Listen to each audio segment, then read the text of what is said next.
Whether you operate one forklift or thousands, one location or hundreds, the new My Toyota customer portal can help you optimize your operation and material handling equipment. This one-stop, free-to-use platform is designed to help you take control of your information and make smarter decisions, all at the touch of a button. Register and access your data today at my.toyotaforklift.com. That's my.toyotaforklift.com. Today's warehouse needs to keep inventory moving smoothly and quickly. Meet these challenges with on-demand warehouse labeling from Brother Mobile Solutions. Our mobile and industrial printers will help optimize your operations to achieve the speed, reliability, and durability your warehouse needs. With easy integration for existing warehouse technology, convenient portability, and upfront affordability, Brother Mobile Solutions is at your side when it comes to warehouse labeling. Try one for free today by visiting brothermobilesolutions.com/new warehouse or click the link in the show notes. That's brothermobilesolutions.com/new warehouse to try one for free today.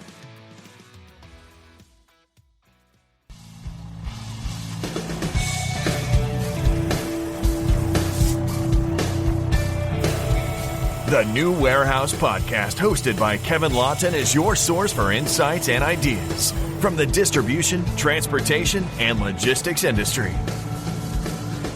A new episode every Monday morning brings you the latest from industry experts and thought leaders.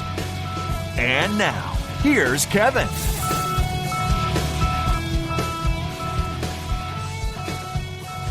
Hey, it's Kevin Lawton with the New Warehouse Podcast, bringing you a new episode today. On today's episode, I am joined by Corey Apirian. He is the CEO and founder at Davinci Micro Fulfillment, and he's going to talk to us a little bit about the micro fulfillment space, what he sees is the need for micro fulfillment in the space, and kind of how the Davinci model works as well. So, Corey, welcome to the show. How are you? Great. Thanks, Kevin. Appreciate being here. Definitely happy to have you on. You know, I'm working in the micro fulfillment space myself as well, so definitely happy to connect with you and talk to you about this. And I think before we get into anything Davinci here, I think I want to hear from you and kind of what your definition of micro fulfillment is. I think there's like the micro part, I think, is like very wide ranging in terms of size. And I'm curious, what you think micro fulfillment really kind of is defined as or entails.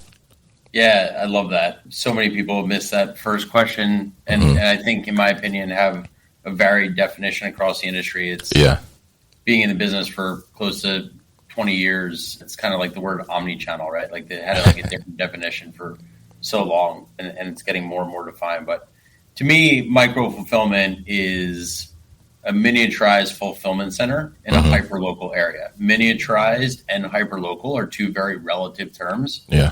And I'll explain that in a second. Using automation, to me, is a byproduct of micro fulfillment. It's how you enhance throughput and capacity. Having a robot in the back of a grocery store it is not micro fulfillment per se, in my opinion. Like the back of the grocery store is the micro fulfillment center. The automation is maximizing that throughput and capacity.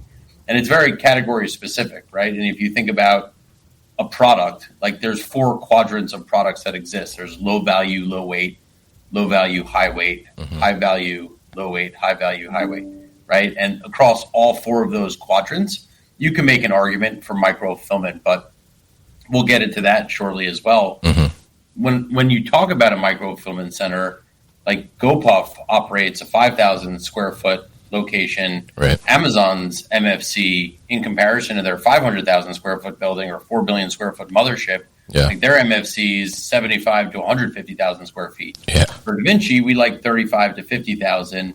And to me, it's about OpEx, right? The operating expenses of what goes into a warehouse, and additionally getting closer to the consumer. So if you can have a lower OpEx and more operational efficiency, you can have a lot more of these micro fulfillment centers.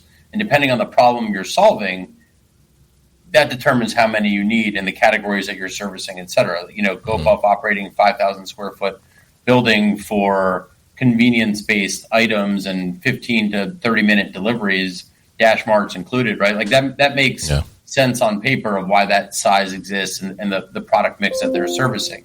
when you look at Amazon, who's quote unquote the everything store, when they're servicing couches and TVs all the way to nail polish and toothpaste, it obviously makes sense given their growth why they're, using a 4 million square foot mothership for sortation and 350,000 square foot buildings as an average, right? But have these smaller buildings for their top sellers. And to me, micro fulfillment is that last component between the carrier, who theoretically should be agnostic, right? Yeah. Which is why hyper local is a relative term. Like you could be solving a same day problem or a 1 to 2 day problem, but you're the last stop before the carrier and the end consumer. And the hope is to go point to point at some moment in time, right? So that there's a sustainability, a safety of product, a cost efficiency. Like the last mile cost is the highest cost. So if you can get closer to the customer, remove all those emissions, remove all that handling, remove all that waste, remove all those touches, like that's theoretically dropping to the bottom line on some level. And when you're operating an MFC, your inventory control becomes the most important piece, but it also becomes somewhat more manageable on some level. Even though your SKU count can increase, you're not losing an item in this needle in a haystack of 500,000 square feet with like endless industrial racking, right? Yeah. Like the hope of an MFC for Davinci, at least one day, is to have a large percentage automated across our whole network. And that does bring more inventory control and throughput and capacity utilization for smaller footprint buildings so that you can have more frequent turns and fast replenishments on these top sellers. But just to go back to the definition, this relative term of micro fulfillment, I mean, I met you at a trade show. Yeah. I must have had 15 people that came up to me and said, I sell really small items. Like, that'd be perfect for your micro fulfillment center. It's micro items. The case. It's like, yeah, sure, that could be what you put into an MFC, but theoretically, you're not putting your D items into an MFC. You're putting your A items. I've used this example. Right. Often you think of like CVS and their urgent care facilities, there's always children's Tylenol stocked on the shelf, right? Yeah. There's always Allegra or, Pepto-Bismol, some repeatable top seller. Like you need a COVID shot, you need a flu shot, you can go into one of those urgent cares, your neighborhood pharmacy and like get that remedied, right? If you break your leg, you're not going to urgent care. You're likely going to, the hospital or something like that, right? Or if you need something more obscure, from a generic medicine, you're probably going to have to go to a larger pharmacy or something, Yeah. So like these 80-20 rule of, items or solutions or, services and goods, et cetera, however you want to define it, like that's what micro fulfillment to me is all about, is getting that closer to the end customer. Yeah, very interesting. A lot of great inputs and insights there. I mean, I would think I'm curious about one thing you said, with micro fulfillment, you're looking at that same day, 1 day, 2 day delivery kind of window. Obviously, I think we've seen some normalization. I think of like the 2 day at least delivery, from the obviously the Amazon effect and things like that. But there's a lot of talk too. I see where people are saying, this quick commerce same day type of delivery is kind of trailing off, or maybe is not as in demand as it was like during COVID or something like that. Where do you see that part of the industry? I mean, do you see where customer demand is pushing more towards like 1 day, same day? What do you think there? I mean, you mentioned Amazon, so let's start there for a second. Over 90% of Amazon Prime shoppers, people who opt in to pay over $100 a year on Amazon Prime, opt in for next day. Not same day, not 2 day, but next day. Yeah. I mean, I'm a consumer. I expect most things 1 to 2 days. To me, when Amazon delivers something same day, it's a benefit. I'm not overly excited by it other than the fact it's part of their flow. So if they can do it and it's there and available, like I understand that operational efficiency, but it's not driving my personal purchase decision. There's others though that are different than that. And I will tell you that I like through the pandemic or, I have 2 young boys, at one point, both of them were sick and we were going through that children's Tylenol like it was water in our house. And we ran out one evening and, we used a program from Target Shipped and, we got it delivered right away in like, 30 minutes or less. And like, that was huge, like that, like to me, like I needed that product same day for a reason. Yeah. Groceries, you want that same day. it's very category specific. And that's a big reason of what Davinci is founded on, these principles of a combination of our physical location network, front end merchandising, and network optimization. Because at the end of the day, brands are the ones who are really asked to do the heavy lifting. But if you can get inventory closer to the customer, and if you're a brand operating in multi-channel fulfillment, and you know what products you're selling and are merchandised at different channels, online and inline, of course, but MFCs aren't going to service that inline as much.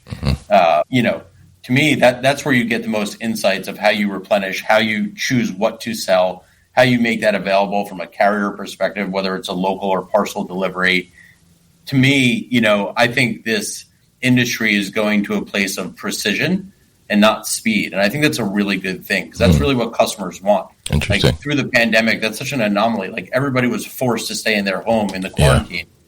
So of course people are going to get impatient and they're going to, get squirrely and they're going to want stuff now. And, gardening, went off the charts and bread makers went off the charts. Like all these things that, are maybe not like core all year round type items, but people wanted to do different things and took the time to do it because they had the time to do it and they were forced to stay at home.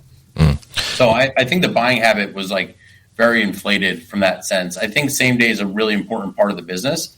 I think the new local carrier sets outside of your traditional FedEx, UPS, post office are a critical part of the ecosystem.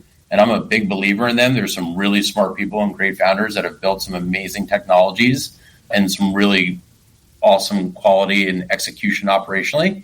And I think that's something to really keep an eye on, and interoperating that in the right way with that merchandising and network optimization strategy is something that I'm proud of at Davinci that we're rolling out right now. But I think it's an important thing for the industry to be able to offer more precise deliveries to consumers and not worry about, is this 15-minute grocery going to be what makes or breaks, my business? Because when you look at that world of ultra-fast companies that, half of them aren't even around anymore, they offered this 15-minute convenience factor as their selling point.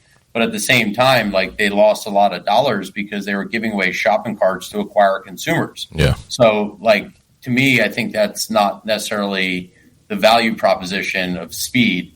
It's a part of the ecosystem, and being able to deliver something precisely and safely and correctly in 1 to 2 days is like table stakes. You have to do that first. And that's specifically the problem that we're solving here. Yeah. I think it's interesting you mentioned the precision there, because I think about, some of my, personal experiences ordering stuff online and receiving stuff and missing that shipping date, like that it said that it would be here by, like, is like really, it's really upsetting, I guess, when it happens, right? Because a lot of times there's things like, you mentioned your kids, like I have a son as well, and there was something he needed for school, and for like a special day or something we ordered on Amazon, it said he needed it for like Friday. It said it was going to be here on Thursday, and it didn't deliver until like Friday afternoon. It was too late, right? And so that was like really disappointing. So I think the precision is definitely a huge thing, because I think I think about my consumer experience too, like that visibility and accuracy to deliver when you say you're going to deliver, I think is a huge thing, right? So very interesting stuff on the, kind of the definition of micro fulfillment and where the fits are within the consumer area. So I'm curious, from your end, how did you end up getting into this micro fulfillment space? Like where did this idea for Davinci come from? Yeah, that's the question, right? It comes from experience is the answer. I was lucky enough to be in this industry for 20 years, touching most of the functions within the ecosystem. I've been building fulfillment operations and helping brands manage their businesses online through assortment planning, integrations, content execution, selling to every major online channel for that time frame, and spending time overseas and building my own products and building really strong merchandising and domestic intralogistics behind the scenes, and then ultimately getting into brick and mortar as well. So I have a really well-rounded vantage point on the ecosystem. I'm not smarter than anybody else, but I got my MBA and experience. And I've been, in the warehouse, picking and packing. I've been building integrations. I've filled out every new item setup sheet and portal, sat in front of every merchant in the industry. And I was doing it at a really high level for a long time. I was Amazon's first drop shipper, or at least one of them in a first group when they launched their home and garden division in 2004. Macy's first, Walgreens, Lowe's, one of Walmart's first, so on and so forth. So I've just been understanding the pain points and opportunities. And at the end of the day, the name of the game is, repeat the successes and don't repeat the failures. And I'm really trying to give back to brands who I've watched struggle with this for so long, who don't understand fulfillment and eaches, and their systems can't handle it. And there's a connected ecosystem out there between this merchandising network optimization and physical location network that's so important. And I personally have failed through my journey in some of those areas because I've always operated these 250,000 or million square foot buildings in one area of the country for the first 12 years of my career plus, and I've watched some of my partners struggle with duplicating inventory sets when they've had 2, 3, 4 buildings. I've watched a company that I was a part of, no longer exists. $1 billion company no longer exists anymore because of how they manage integrations and did not do the right things. And it ultimately was one of the reasons that really hurt them.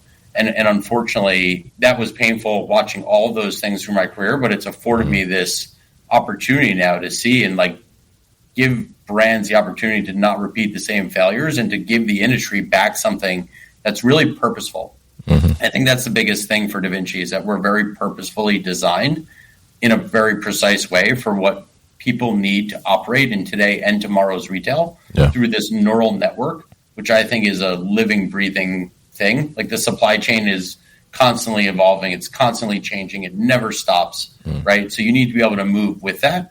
And there's a lot of technology plus a physical location network that enables that.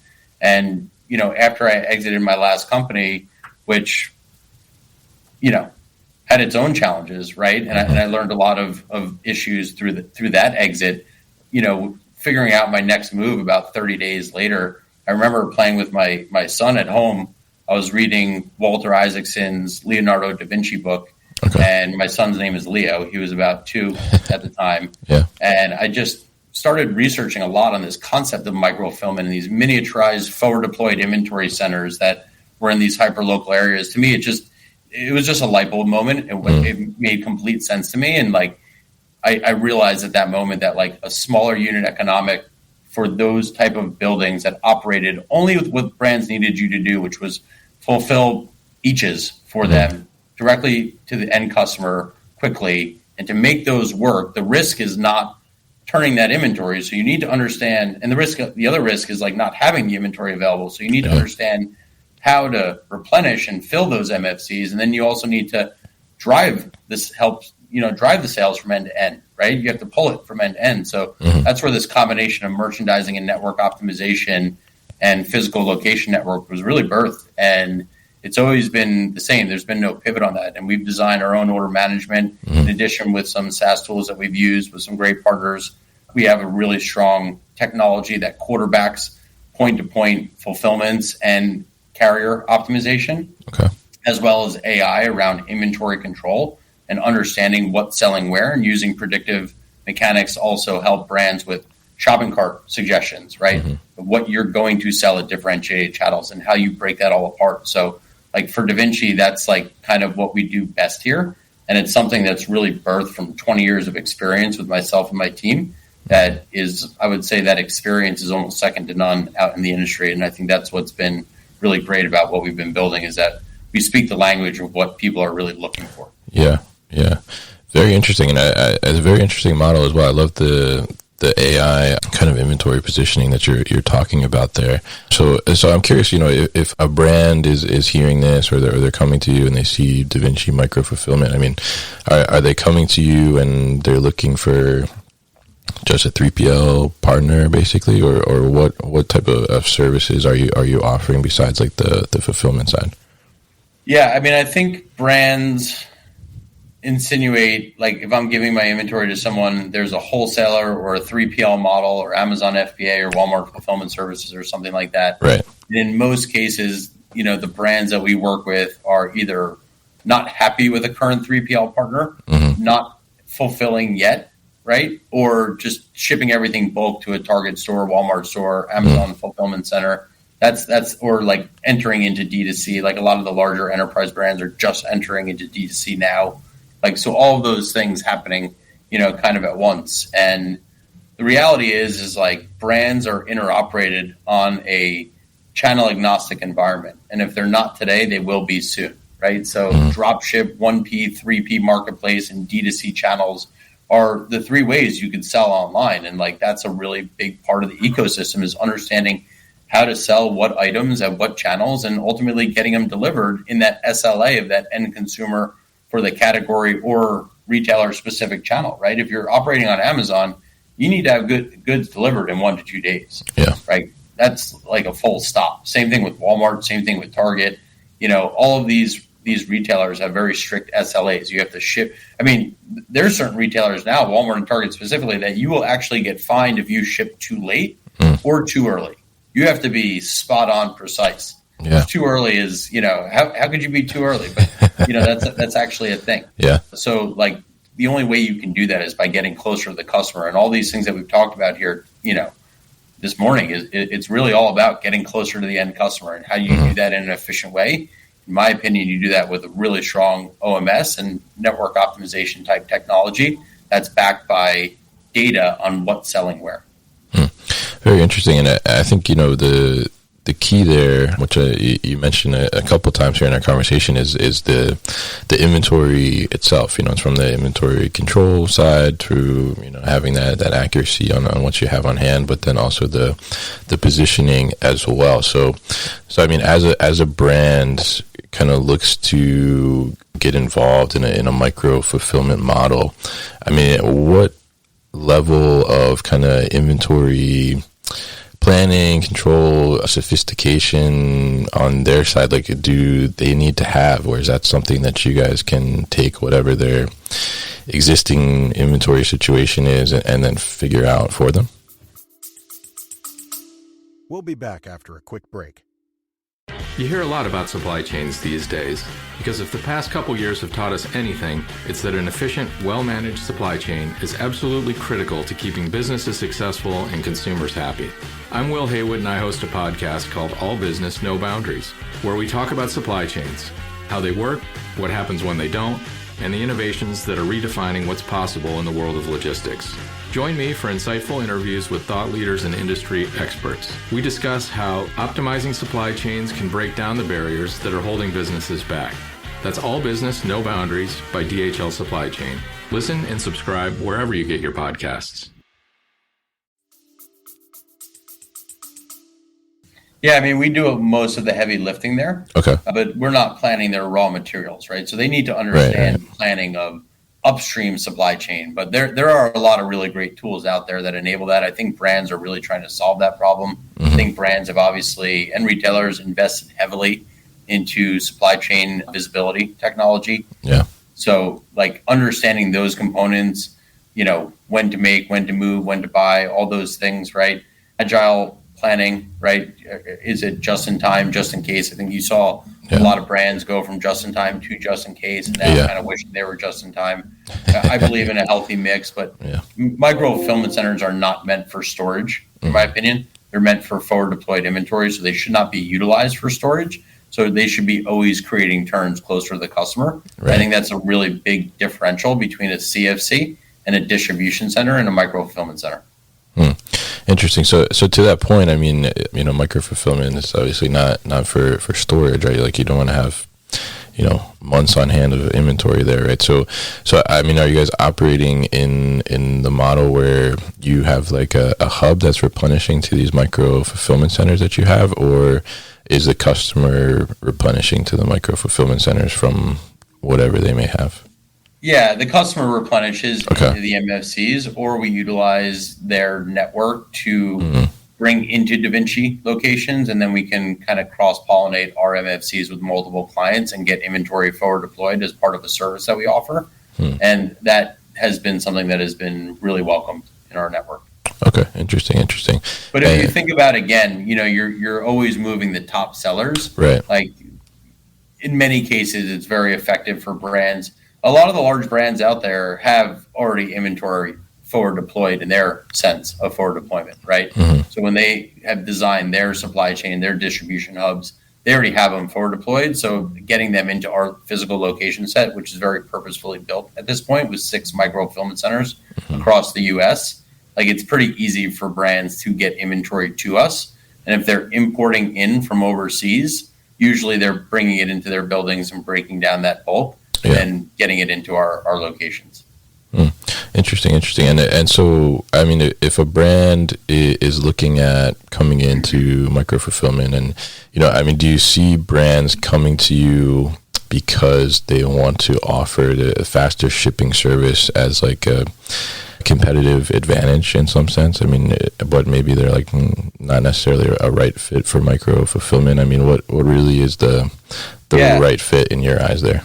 We're Davinci Micro Fulfillment, right? So like people come to us for right sizing their fulfillment operation. We solve a lot of problems. We solve integration problems. We solve forecasting problems. We solve merchandising and planning problems and strategy and execution. But the biggest problem that we're solving is getting inventory closer to the customer, which is that byproduct of 1 to 2 day fulfillment, which is what brands need to keep up with their service level requirements and lowering their freight costs and having more sustainability and a cost effective and safe delivery of handling. Like that's to me the most important thing from that MFC network. I think a regional 3PL also from a cost perspective, there's nothing necessarily bad about those models. They're very purposeful. So I want to make that clear, like my opinion on it.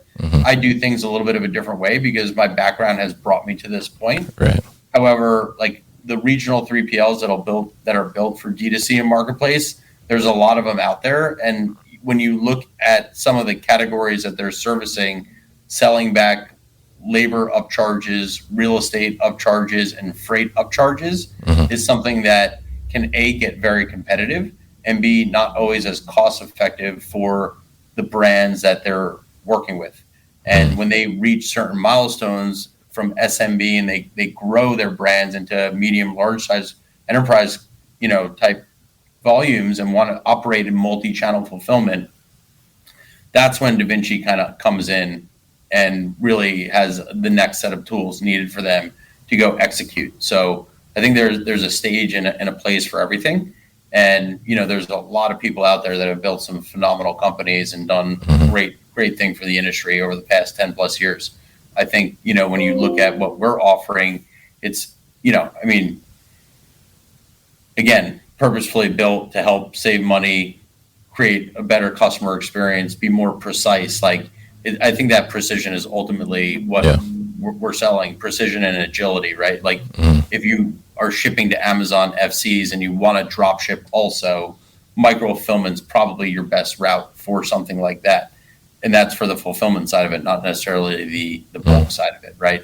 And most brands don't need somebody for both on the vendor central side. On the seller central side, maybe with FBA, but I think FBA is a good example of shipping bulk goods through MFCs to keep inventory forward deployed, because Amazon has a lot of punitive metrics on bringing too much stuff into their network right now on the seller central side. So you want to keep your top sellers in that FC network for FBA and back it up with a longer tail of goods and, test and learn through all these different merchandising initiatives and profitability initiatives. And at the end of the day, if I'm a brand, I'm looking at the customer experience first, the retailer service level, my profitability, and the quality of execution and technology available to integrate my systems in a way where I can understand not only my inventory control, my order flow, but all those real-time and data and analytics that go with it all. All right, interesting. Yeah. I mean, I think what you guys are providing is definitely that great fit for people to be able to move into that more kind of, like you said, precision and also a more sophisticated kind of inventory strategy on where to place that inventory and have it closer to the customer, like you said. So really interesting stuff to learn about Davinci here, and also some of your perspectives on micro fulfillment kind of currently. So I'm curious, before we wrap up here, I mean, where do you think, the future of micro fulfillment is heading? Like what direction are we going in with micro fulfillment? Yeah, I think we have tailwinds behind the industry for sure. I would say that, Amazon just announced, Wall Street Journal article yesterday, you know, they're opening up more and more MFCs to focus on same day deliveries. Again, I think that's a byproduct, right, of like being closer to the customer. Yeah. They're creating that efficiency. I think they know their customer better than anyone, but they're also, you know, kind of on the offensive right now. It looks like, and, you know, Amazon has that location network to do it, but they just returned 50 million square feet of subleases to get rid of their 500,000 square foot buildings that they over-indexed on through the pandemic, and now going to these 75,000 square foot buildings, 100,000 square foot buildings inside urban areas and close to urban areas for that fast and efficient and profitable delivery. I mean, their fulfillment cost is 31% of their revenue. I read an article several months ago. Like, that's really, really high. You know, we try to keep brands at around 10 to 12% max, including freight. So, I mean, it depends on what the quadrant of product is to be able to achieve that, but 31% is really, really high. So I understand that. And I think you're seeing Walmart do the same thing. They just obviously acquired Alert Innovation several months ago. So they're going to be building out that robotic network inside their stores. I think you're seeing Target do that as well. Target just announced, you know, many sortation centers last week. I forget what the exact number is.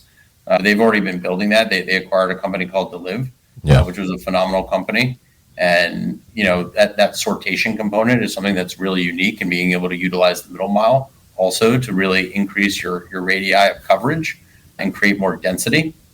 So I think you're just seeing the beginning. I think you're going to see a lot of MFC footprints get deployed over the next 10 plus years, right? I think the data shows there's going to be over 10,000 MFCs domestically by 2030. I don't know what the number is today, but it's nowhere near that, right? We only have 6, so we're not close. I'm not going to sit here and say we want 1,000 either. We want to be very purposefully built, but you know, the network, you know, it's a changing, evolving thing, and I think some of the shipping lanes are evolving. I think the use of technology and the use of consolidation and creating density and a lot of different tools that are out there are enabling that, right? Outside of just your standard UPS, FedEx, post office. I think you're seeing those carriers get more into their lanes. They're obviously developing certain local capabilities, you know, UPS acquiring Roadie and delivery solutions, which is a technology to enable that. Like, all of those things add up, right, in the ecosystem. I think you're going to see a lot more MFC networks pop up. And it's a great thing. It's a great thing because it's different than a 3PL. It's not a 3PL. Yeah, definitely. And I think it's very interesting. And, you know, it's interesting, like, as you said, you know, you look at, I mean, Amazon kind of, you know, sets the example, I guess, for us a lot of times, right? So it's interesting how you pointed out, you know, they've returned all these large buildings essentially, and now going to smaller spaces as well. So I think for me, I mean, the thing that's most interesting is, you know, we're both in New Jersey, and obviously, you know, we see just the massive amounts of warehouses and distribution centers being built all the time, right? I mean, especially around me here down in central South Jersey, that's a little crazy, and they're all pretty massive. So I'm interested to see too, like, you know, in that sense, like, as we move more towards like micro fulfillment centers, like, are companies that are larger going to start building like dedicated micro fulfillment centers, or are we going to start to see where some spaces are being like retrofitted or repurposed and reused, like, you know, some vacant department stores or something? Are they turning those into micro fulfillment centers? I mean, what do you think about that? Yeah, there is no question that the backbone of micro fulfillment is real estate. There is no question to me. I personally don't think that dark store, retail, department store hub, although the location is perfect for MFCs for certain components of the business, especially when you get into same day. I see that more as sortation. I think that's a hard thing to bring trucks in and out of all day long, and zoning and easement on the real estate side and where that's positioned. I think from an operational efficiency, some of the way that is currently designed, those footprints. But at the end of the day, an MFC serving a hyper-local area goes back to the conversation of the back of the grocery store is the MFC, not the robot that's driving it.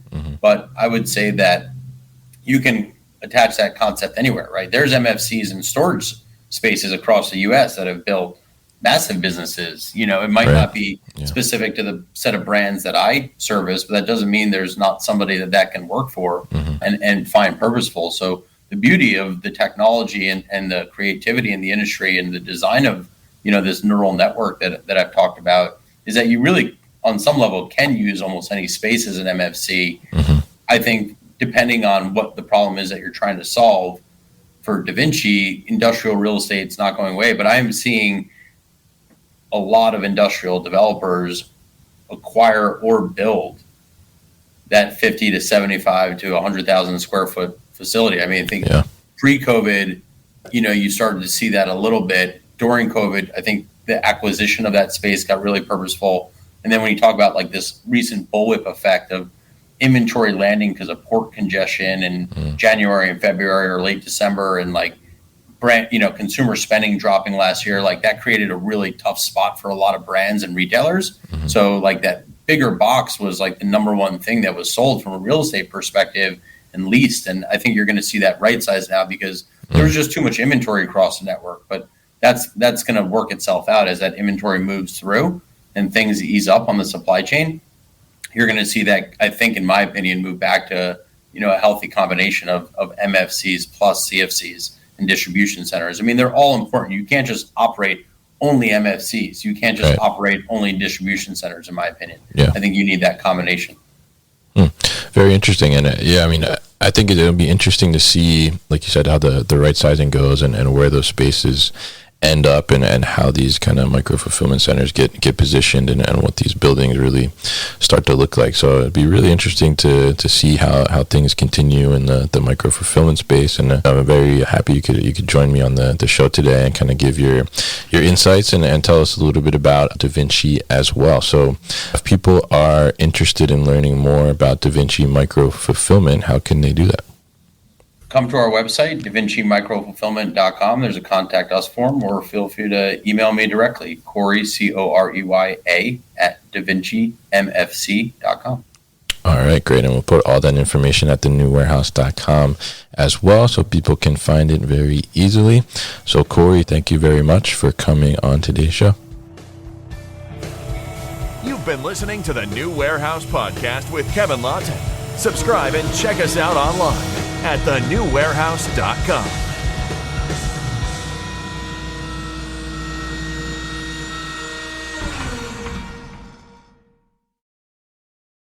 Thank you for listening to this episode. If you want more content from the New Warehouse, check out our new video series called All Hands on LinkedIn. Just search for the New Warehouse on LinkedIn and follow along.